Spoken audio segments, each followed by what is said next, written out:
అమ్మవారి మహిమాన్వితమైన స్వరూపాల్లో మరో స్వరూపం గాయత్రీదేవి. శాస్త్రంలో ఒక మాట ఉంది, నగాయత్రా పరం మంత్ర నమాతు పరదైవతం అని. అంటే గాయత్రి మంత్రాన్ని మించిన మంత్రం ఇంక అసలు ప్రకృతిలో లేదు. గాయత్రీదేవి స్వరూపానికి 5 ముఖాలు. ముత్యం, పగడం, బంగారం, నీలం, తెలుపు రంగుల్లో ఉంటాయి. ఇవి సృష్టిలో ఉన్న పంచభూతాలకి ప్రతీక. అమ్మవారికి 10 చేతులు ఉంటాయి. వరద అభయహస్తాలు, 2 తామర పువ్వులు ఉంటాయి. మిగతా చేతుల్లో అంకుశము, కొరడ, కపాలం, గద, శంఖం, చక్రం అవన్నీ ఉంటాయి. ఈ 10 చేతులు 10 దిక్కులకి ప్రతీక, ప్రకృతికి సంకేతం గాయత్రి స్వరూపం. అందుకే గాయత్రి మంత్రం ప్రతిరోజు చేయగలిగితే మనకి ప్రకృతికి మధ్య అనుసంధానం చేస్తుంది.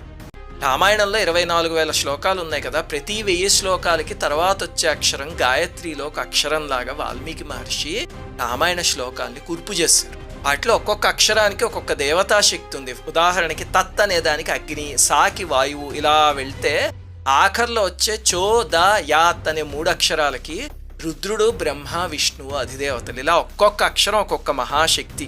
అందుకే చూడండి, గాయత్రి మంత్రం తీవ్రంగా చేసిన మహనీయుల్ని చూస్తే మీరు ఎంత పెద్ద వయస్సు వచ్చినా ఉత్సాహంగా అద్భుతమైన జ్ఞానశక్తితో చూడగానే పాదాక్రాంతం చేసుకునే ముఖవర్చస్సుతో ఉంటారు. ఇలా చెప్పుకుంటూ పోతే ఎన్ని విశేషాలు.